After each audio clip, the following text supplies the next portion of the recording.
Genesis 11. Ang Tore ng Babel. Sa simula, iisa ang wika at magkakapareho ang mga salita ginagamit ng lahat ng tao sa daigdig. Sa kanilang pagpapalipat-lipat sa silangan, nakarating sila sa isang kapatagan sa Shimar at doon na naninirahan. Nagkaisa silang gumawa ng maraming pisa at lutuan itong mabuti para tumibay. Pisa ang ginagamit nilang bato at alkitrang ang kanilang semento. Ang sabi nila, "Halik kayo at magtayo tayo ng isang lungsod na may toreng abot sa langit upang maging tanyag tayo at huwag nang magkawatak-watak sa daigdig." Bumaba si Yahweh upang tignan ang lungsod at ang toreng itinayo ng mga tao. Sinabi niya, "Ngayon ay nagkakaisa silang lahat at iisa ang kanilang wika. Pasimula pa lamang ito ng mga binabalak nilang gawin. Hindi magtatagal at gagawin nila ang anumang kanilang magustuhan. Ang mabuti, bumaba tayo at guluhin ang kanilang wika upang hindi sila magkaintindihan." At ginawa ni Yahweh na ang mga tao ay magkawatak-watak sa buong daigdig. Kaya natigil ang pagtatayo ng lungsod. Babel ang itinawag nila sa lungsod na iyon, sapagkat doon ginulo ni Yahweh ang wika ng mga tao.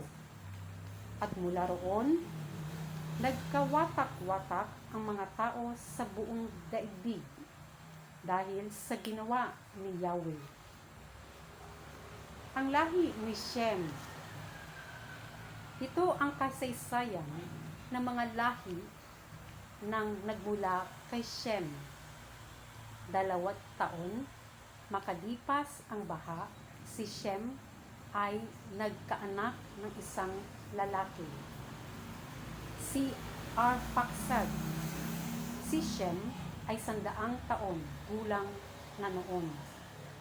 Nabuhay pa siya ng 500 taon at nagkaroon pa ng ibang mga anak.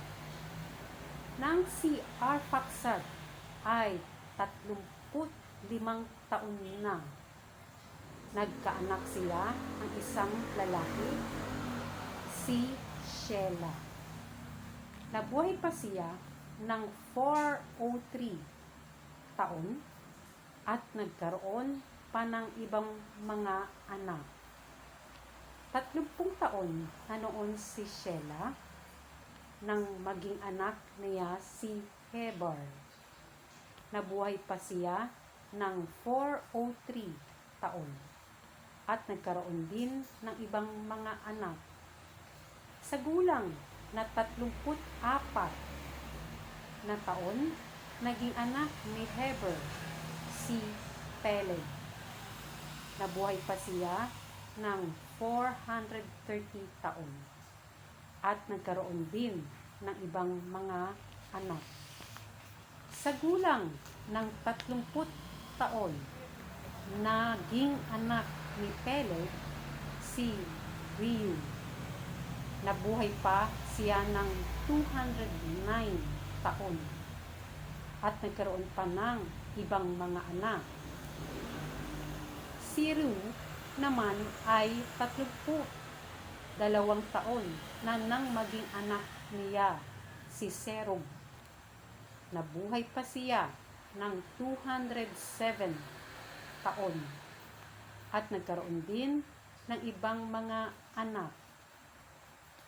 Si Serug ay 30 taon nang maging anak niya si Nahor. Nabuhay pa siya ng 200 na taon at nagkaroon din ng ibang mga anak. Naging anak naman niya ni Nahor si Tera nang siya'y 29 na taon. Nabuhay pa siya ng 119 taon at nagkaroon din ng ibang mga anak. Ang lahi ni Tera, 70 taon na si Tera ang magkaanak na 3 lalaki, sina Abram, Nahor, at Haran. Ito naman ang kasaysayan ng mga anak ni Tera na sina Abram, Nahor, at si Haran na ama ni Lot. Buhay pa si Tera nang mamamatay si Haran sa kanyang sariling bayan na Ur sa Caldea.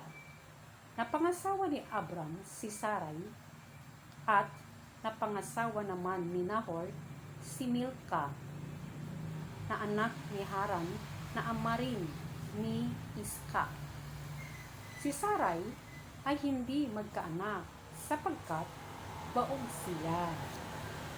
Umalis si Tera sa bayan ng Ur, Caldea, kasama ang kanyang anak na si Abram. Ang asawa nito si Sarai at si Lot na anak ni Haran.